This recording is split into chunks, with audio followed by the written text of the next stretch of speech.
Coming up on 2020 on ID, a retired couple looking to sell their yacht. The young couple who wanted it for free. Two of the worst human beings that I've ever come across. Murder on the open sea. They tied him to an anchor and they threw him overboard and they drowned him. A chilling confession. She's screaming, why are you doing this? And a killer with a dark past. I don't think I really had feeling for anybody. Deadly voyage. And a young girl accuses her cousins of sexual abuse. I am responsible for putting them in prison. Now, she says her mother made her lie. I didn't even comprehend the consequences of what I was saying. But her mother tells a different story. I did not frame those boys. In search of the truth. Welcome to 2020 on ID. I'm John Quinones. How do you know who you can trust? Can you tell from the way a person looks, acts, what they say? Well, sometimes people who seem the most believable carry unexpected secrets. Tom and Jackie Hawks thought they could trust the young couple who walked into their lives. After years in the working world, the Hawks had saved enough money to retire early and travel. But as Jim Avila first reported in 2009, a time of joy was about to be shattered.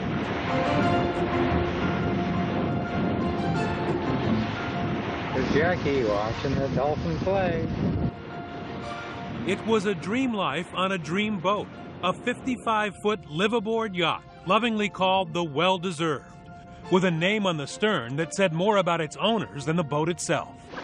And we got a good-looking captain on board. Jackie, hello. They quit the 9-to-5 young. Bringing another baby. To live the life they had saved for during all those hard years working. Tom, a parole officer, Jackie raising his two sons, Matt and Ryan. He lived a frugal lifestyle. The reason why he was able to retire early and live on the water and do his dream of traveling through Mexico was because of his financial responsibilities. The Hawks cruising the California and Mexican coastlines, chasing whales. Oh, he's a big one. Swimming with sharks. Almost got you. And fishing for their own food. And for friendship. Happy Thanksgiving, everybody. Happy Thanksgiving. Hi. Out at sea, Tom was very much at the helm. This is Captain Tom Hawks and Well-Deserved. We have no clue what it is. This home video, with Jackie narrating, captures the adventure. At sea, Mighty hunters. and on land. Look at, there are monkeys in this jungle. Friends Mike Scott This is a guy party. Yep, all the boys. and Don Treffer were often on board. Oh, it's Donnie's birthday. We always had a good time together. Always mischief. Locals playing soccer. Oh, and there's a gringo. Very strong individual. Here's Tom doing his workout. Always in great shape. Arizona over 40 arm wrestling champ, you know. So he was a pretty tough guy. Man, this is scary. Hopefully we'll be all right.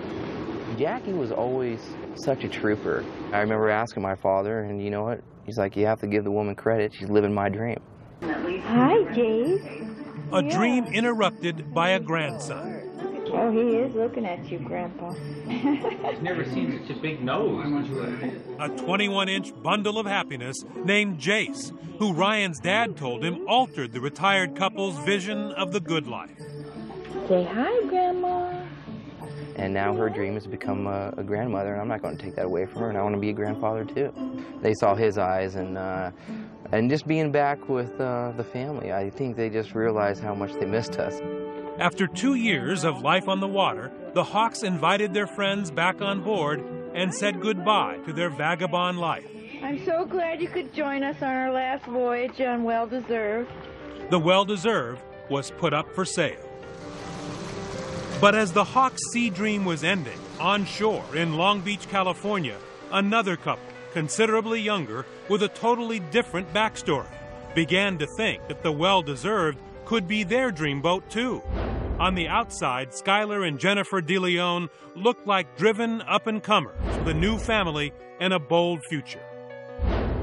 We just have a lot of fun together. He's just very sweet, very sensitive. Lots of love letters and things like that throughout our dating. But in the background, the DeLeons had dark secrets and twisted ambitions centered on finding the fast track to the good life. What was Jen telling you? She wanted that fairy tale life. It was kind of one of those balancing acts of, how do you do this? I mean, I'm not the brightest person, and I felt like I was just spinning my wheels on a lot of things. Skylar and Jen could not have been any more different than the Hawks. Skylar had a Hollywood moment as an awkward boy in the very popular children's program of the 1980s, The Power Rangers. That's him in the orange shirt. You guys were great. But even Skylar now admits to call him a child star is a bit of a stretch. And his adult life was a disaster. Discharged less than honorably from the Marine Corps, he bounced from job to job as his wife worked as a hairdresser. And finally, Skylar just stayed home and watched the kids. He is a very good dad. They have so much fun. Fun was not how Skylar describes it. He remembers a wife unhappy about their home, cramped in a converted garage at her parents' house, a daughter and a baby on the way. All shared this little room. The bathroom and kitchen were inside the parents' quarters. So was there pressure in that little garage that you were living in? Yeah. It was more of like the financial thing and making her happy. And that would have made her happy if you had a nice, expensive boat. Yeah. Skylar and Jen were desperate to move, and when they saw an ad for a boat big enough to live on, moored just a few miles away in Newport Beach, crime writer Tina Derman says the well-deserved fit right into Skylar's naive plans. And so this would be the solution to all of his problems. Exactly. We'd give him an instant home, a beautiful home, and he wanted that boat. He'd been on it. It was beautiful. It fit his needs perfectly. He wanted it. The two very different couples with a shared dream are about to meet, but there is one big problem. Skylar and Jennifer, in actuality, were deeply in debt.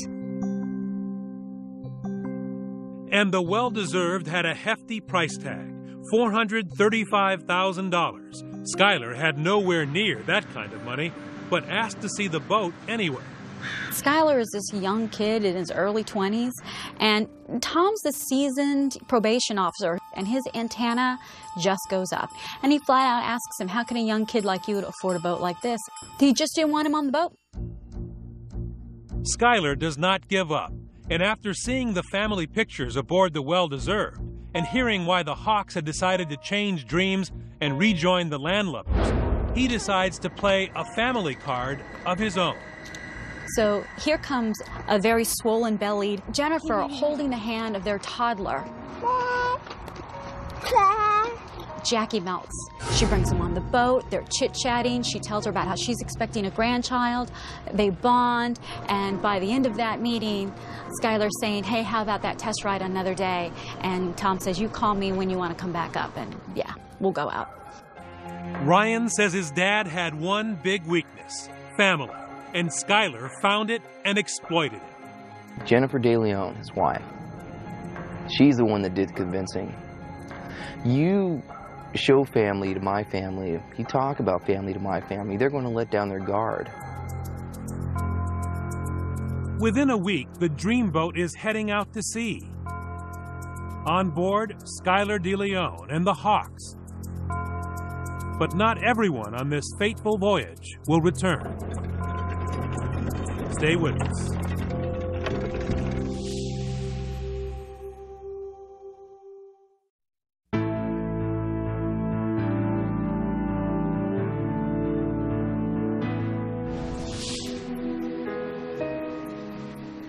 Carter Ford is the port captain of the Lido Isle Yacht Club and friend and confidant of the Hawks family. And he is worried. Tom and Jackie left port days ago.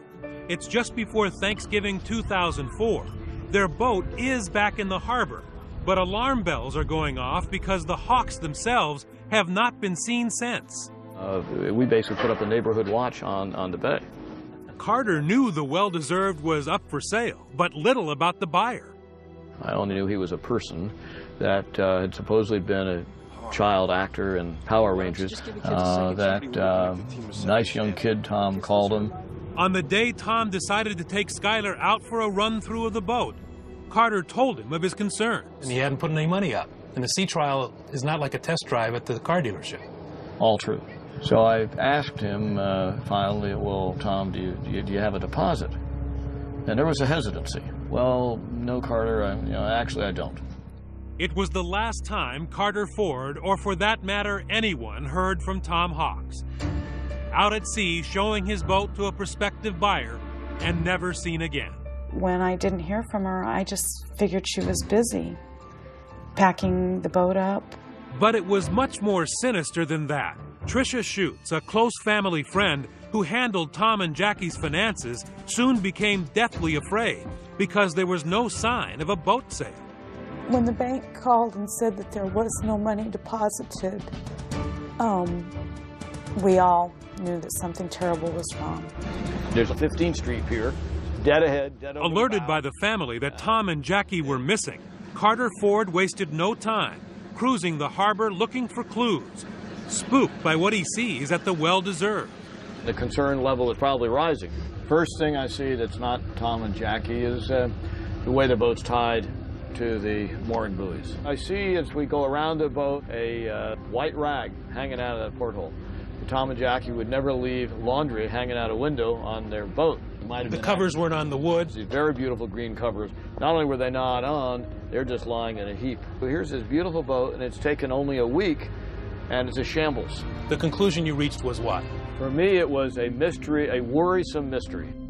This morning, police in the southern part of that state are asking for the public's help in a very mysterious disappearance. My first priority is, to find about the whereabouts of my parents. I want to know about their safety. Not only could police not find Tom and Jackie, they could not find their Honda CR-V. Right now, our focus is on locating them and also the vehicle that they owned. Orange County prosecutor Matt Murphy. The local TV stations were broadcasting images of the Hawks, images of their family, images of the car, things like that. And a person down in Ensenada thought that they recognized the car. It's a huge break, the kind of mistake that foils what Skylar had hoped was a perfect crime. A witness down in Mexico says the car was left not by anyone matching Tom or Jackie's picture, but instead by Skylar DeLeon. It was the first crack in a story that is about to crumble. The second mistake begins with a phone call. I get a call from the bank, and they're saying that somebody is trying to access Tom and Jackie's account. These are surveillance pictures that capture Skylar and his wife Jen at a Kingman, Arizona bank. They walk into the bank. Jennifer was giddy. She's smiling. Oh my God, we got to find out who these people are. Where's Tom and Jackie? And at the other end of the phone is bank manager Luann Kenny. I told her that Skylar had dropped off a power of attorney and was trying to access Tom and Jackie's account. Did it look like Tom and Jackie's signature? Jackie's signature, you could tell that she was signing under duress. It was very shaky. It was abnormal. The noose was tightening around Skylar DeLeon. He was the prime suspect. Family and police were convinced of murder, but there were still no witnesses, and of course, no hint of Jackie and Tom. And Skylar was still telling a good story. What Skylar told the police was that he paid cash, paid him the full asking price on the hood of a car in the parking lot in Newport. And the Hawks drove out their Honda CR-V, and Skylar claimed that was the last that he'd seen of them. Does that sound like your parents? No, it doesn't. So I knew three things. My parents are murdered. I knew that he has something to do with it, and I don't know why. Skylar's interview with the police, he laughs at the appropriate times. He tells jokes. He appears very concerned for the Hawks. I mean, he is so convincing when he sat down with those police officers. But I think even some of them were convinced that he had nothing to do with their disappearance. But Skylar's perfect crime was about to take another hit. A search of the DeLeon's little garage apartment turned up this key evidence. Hi, Jackie. I'm so glad you could join us on our last voyage on Well Deserved. The Hawks' personal video camera, complete with home movies on board the Well-Deserved. And he's using that same video camera with one of their tapes to film his Thanksgiving celebration. Police and prosecutors suspected Skylar's wife Jennifer knew about the plot. They find out that even before the couple told the Hawks they wanted to buy the Well-Deserved, they had approached a realtor looking for a house they could not afford. But even with all of that, there was no smoking gun witness until police get a break. Investigators notice the boat purchase papers have a witness signature on them. They track it to a guard from the Seal Beach jail, Alonzo McChain, who befriended Skylar when he was serving time for burglary. And Skylar somehow convinced him to help steal the boat. But Alonzo's first venture across the criminal line apparently scared him. And when confronted by police, he made a full confession. The plan was that we were supposed to kidnap them and take them out to sea and toss them overboard. He gave us the exact details of what happened on the boat during the murder. I don't think anybody realized how horrible it was until we talked to Alonzo. Alonzo says Skylar then hired another man, a tough gang member named John Kennedy, who he met that day at this Long Beach liquor store. Alonzo says they dress Kennedy in a sweater and slacks and claim he's an accountant. The scene is set. The Hawks are unsuspecting and outnumbered. Skylar, two thugs, and cell phone records show Jen was in frequent contact. They were heading out of the Newport Harbor and out to open sea. On board, 3 men they thought were friends on a sea trial. But what they didn't know was that the men were armed. While in his mid-50s, Tom Hawks was a bodybuilder. Skylar and the slight Alonzo figured they could not overtake him without help. They tasered him several times, got him in a headlock, managed to handcuff him. Alonzo's assignment, he says, was to keep Jackie occupied above deck. So then I heard a lot of thumps, like up against the wall. Yeah, she was fighting. She was trying to hold me back. I walked her down to the bedroom area where Skylar told me to go get some tape from the engine room. He got the tape and he told me to tape their eyes, tape their mouth. They're on the bed, they're laying on the bed, they're handcuffed. So they brought him upstairs from the stateroom and one at a time forced him to sign the durable power of attorney and the documents indicating that they'd actually sold Skylar the boat. Yeah, I'm comfortable to do that. Then they had him do it. Skylar told him, if you try anything funny, I'll hit you over the head with this big heavy mag lights. The Hawks are below deck by this time, bound and gagged, trembling, crying. But even if they could shout at the top of their lungs, this far out in the open sea, no one would have heard them. She was overwhelmed with what was going. He was calm. She was screaming to Skylar, we trusted you, and your wife came over, you had your little girl over, why are you doing this? It looked like she was a little scared and shaky. Telling him that they didn't want to die and that they just had a new grandchild and they wanted to spend time with and that they were going to do everything Skylar asked them to. And during that time, they were handcuffed back to back on the bed and Tom Hawks was stroking her hand, trying to comfort his wife. Then Skylar said he has seen an anchor. They brought it to the back of the boat. Just got some rope, they tied them up together, and then Mr. Hawk was able to lift his legs somehow, and he literally tossed Skylar off his feet and knocked him on his butt. And right behind him, the black guy just takes a big swing at his side of his head and just, I'm pretty sure he knocked him out. It's a horrible murder. The plan was not to make any provision for their suffering. They didn't choke him, they didn't shoot him, they didn't stab him. They tied him to an anchor and they threw him overboard and they drowned him. They tied him up together and then put the rope to their pits. I didn't believe what I was looking at. They just pushed them up the side. The back end. Skylar then turns the boat around and heads back to port. Alonzo says the muscle, John Kennedy, grabs a fishing pole and a beer for the ride home. Skylar tells me to grab a t-shirt, start wiping things down. Then he tells me to go into the restroom and grab all the medicines, toss them in a, I think, We found over like $3,000 and just split it up. The Hawks had been sent to the bottom of one of the deepest parts of the Pacific, alive.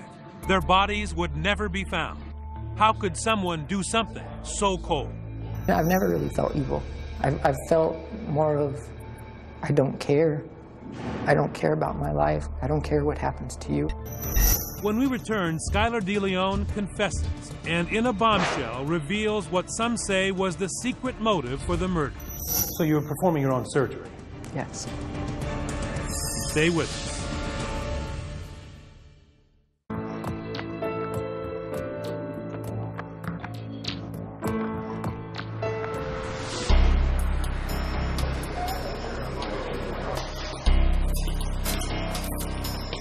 During his trial, Skylar DeLeon did not take the witness stand, but he did sit down with us for his first network television interview and admitted he murdered Tom and Jackie Hawks for their boat. Are you sorry that the Hawks were murdered? Well, absolutely. And are you sorry for them, not just because you're in jail, yes, but because of what happened, the cold, icy way that they died? Yes, I'm absolutely sorry for them. I just wish I could just turn back time. Do I think I should be here now? I mean, I think I should. So you're not saying you're innocent? No. Two innocent people tied to an anchor and thrown overboard while still alive, taken to the bottom of the ocean.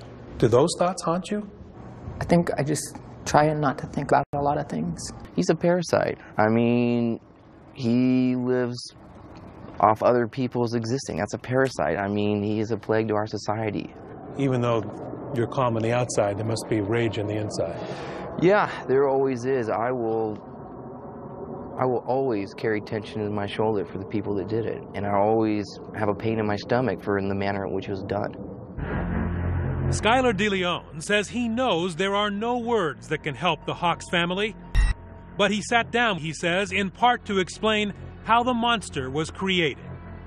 Lots of times, I mean, I wished I was dead. I've hated my childhood.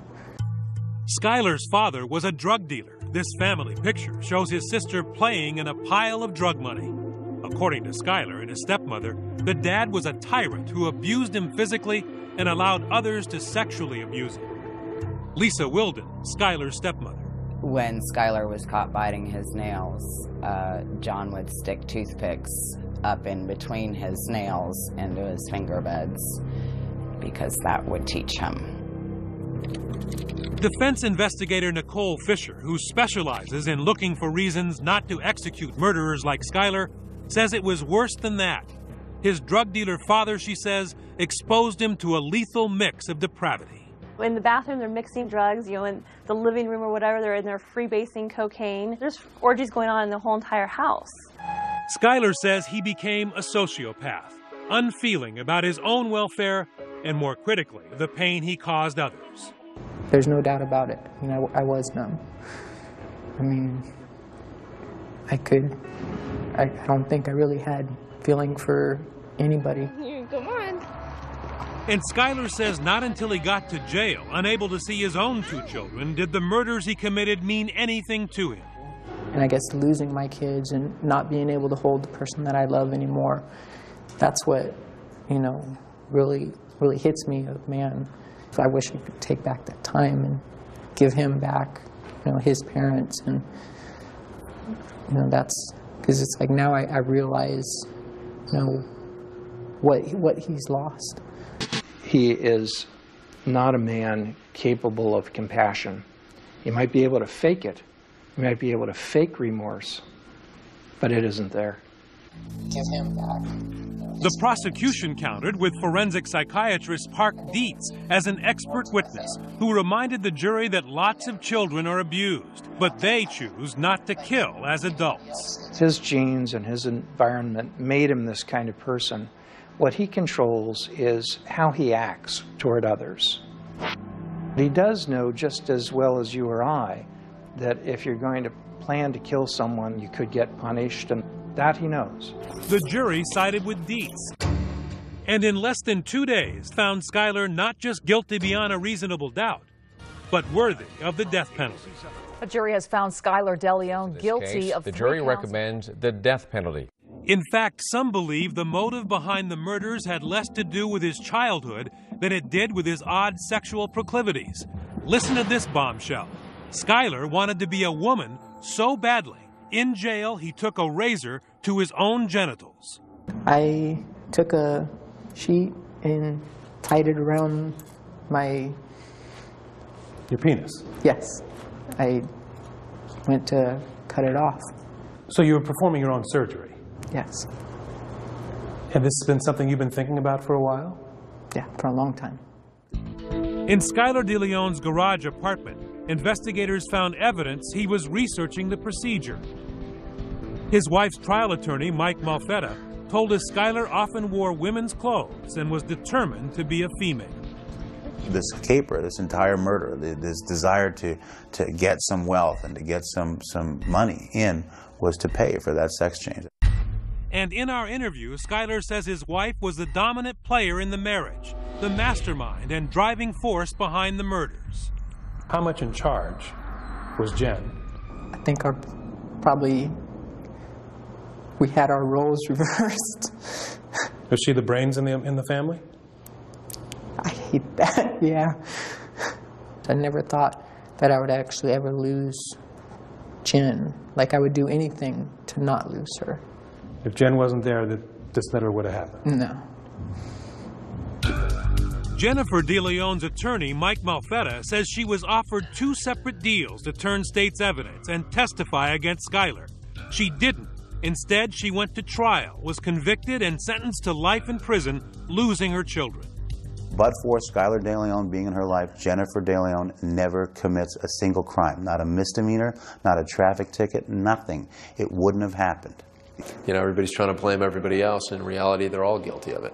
Skylar and his wife are 2 of the worst, most lamentable human beings that I've ever come across. In the end, the story of the well-deserved is one of irony. 2 couples with a dream. Skylar and his wife Jennifer taking the ultimate shortcut to riches, murdering 2 people who did everything right. The Hawks, who had worked so hard to live the good life, debt-free and filled with family and friends, only to have it all end so coldly, so undeservedly, off the stern of their beloved dreamboat. My father believed in rehabilitation of criminals.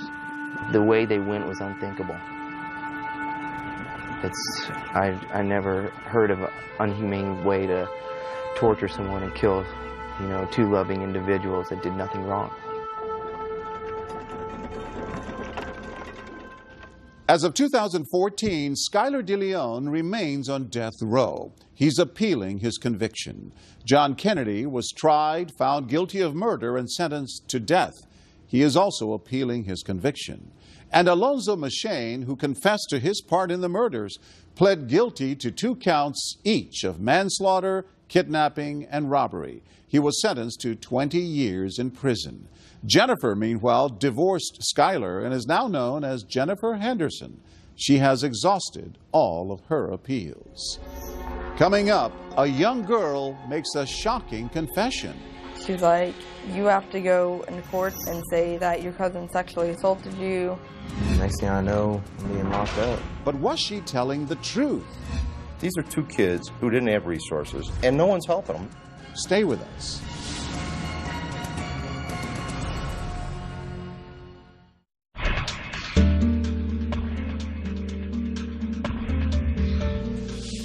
Stephanie Arena was just 7 years old when her parents began an ugly divorce. But a story she told then would have devastating effects. And as Jim Avila first reported in 2006, she'd spend years trying to right what she now says was a terrible wrong. At 16 years old, Stephanie Arena says she has never had sex and is tired of talking about it. She doesn't want to relive her accusations of sexual assault that put her cousins John and Michael Arena in prison. She's trying to resume a normal life with family and friends, but she can't, not while she is haunted by the words that doomed those close to her. I am responsible for putting them in prison, and Now that I'm older and I can understand the consequences of my actions, I need to step up and do what I have to do to make things right. She's been trying to make things right for years by writing letters of apology to both brothers in prison. This one to Michael. How are you? I just wanted to tell you I am sorry for putting you in jail.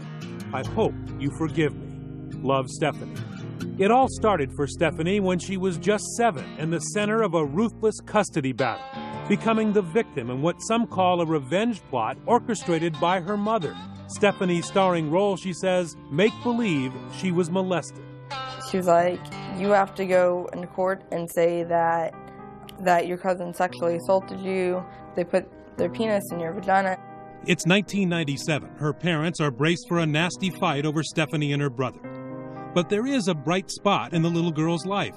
Her teenage cousins, John, 15, and Michael Arena, 14. Stephanie's close family. I'd want to hang out with them and spend time with them because they were my family. And they were like big brothers to me. John and Michael felt the same way. Raised by loving parents, they were troubled to see Stephanie caught in a family war. She lived just down the road, and the brothers say they felt like her protectors. I've watched grow up for so long. I mean, just from being a little bitty thing and growing up. I can always see her smiling.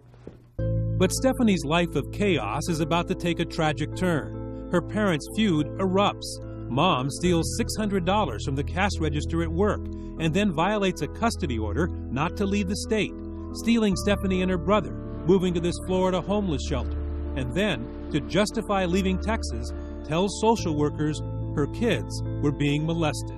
That's pretty much when she started all these lies about John and Michael. Lies, she says, that her cousins had repeatedly sexually molested her. At one point, Stephanie said the boys put their privates in my butt, and forcing Stephanie to make a terrible choice: risk her mother's love by contradicting her story or turn on her cousins.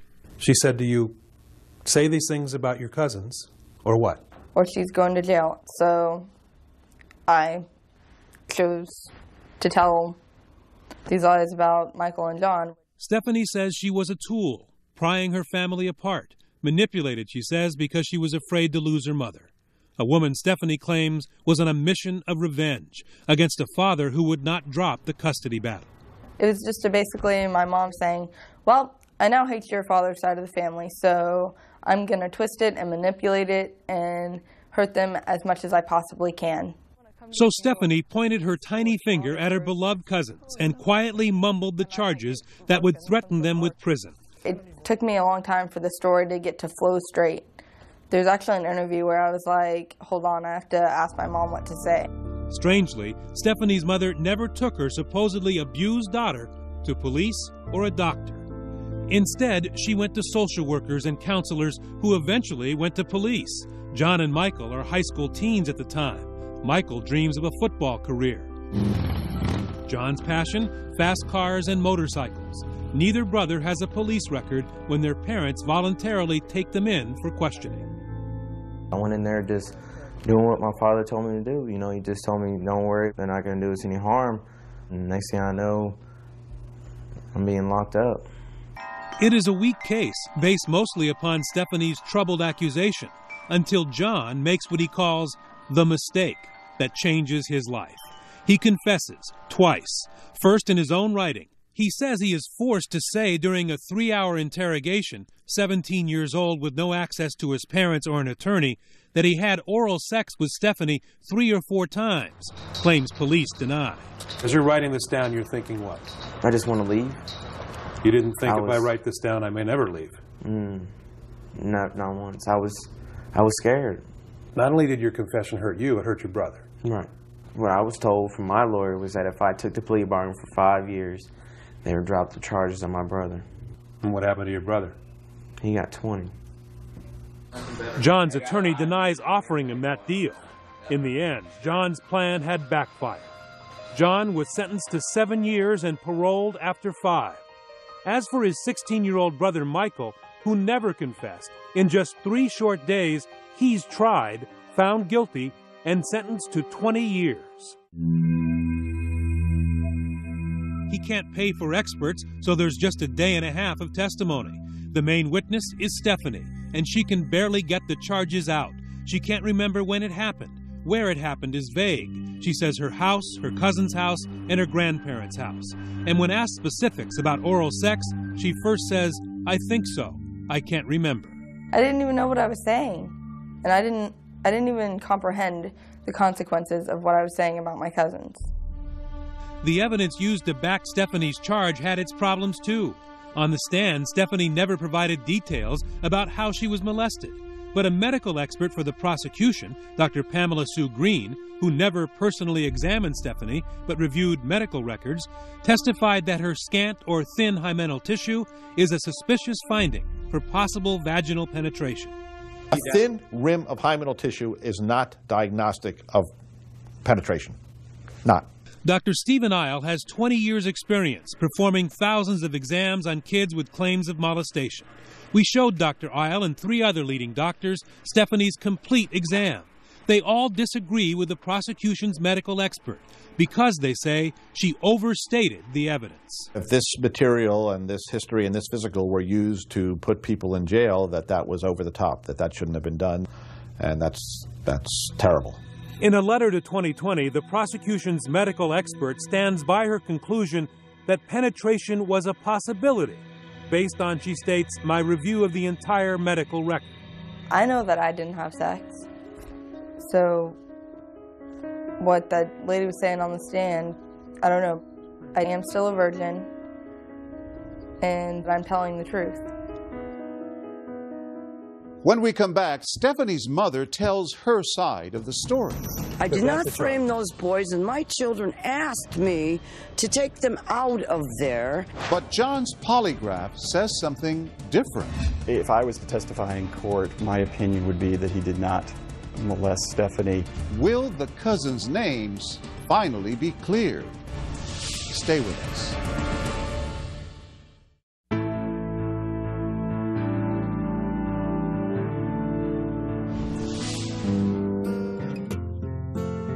Young Stephanie Arena was once hailed as a brave little witness when she went to court and said her cousins molested her. But now that she's apologized to those boys, and in perhaps her most courageous moment, publicly recanted those charges, she says the same judge and prosecutor who thought her so brave treated her like a criminal. I'm like, wait a second. You're a judge, you're supposed to serve justice, and now I'm telling you the truth, and you don't care. In fact, Judge Edward Johnson warned her repeatedly that she could face felony prosecution for perjury and a possible 10-year prison sentence if she recanted her original charges. Stephanie says she thought that was a threat from a judge who didn't want to spend any more time on this case. But even at her young age, she refused to back down, willing to go to prison. I really do think that 2 to 10 years is a small price to pay.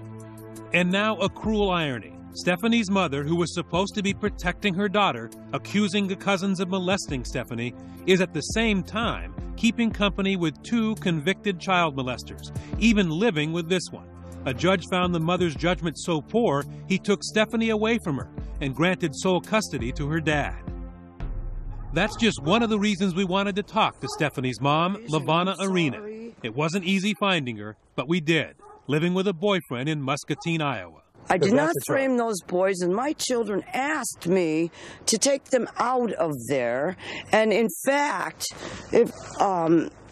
they begged me, and to this day, you think those boys molested your daughter? Yes, I do. But the medical records show that Stephanie has never had any problems, never had sex even.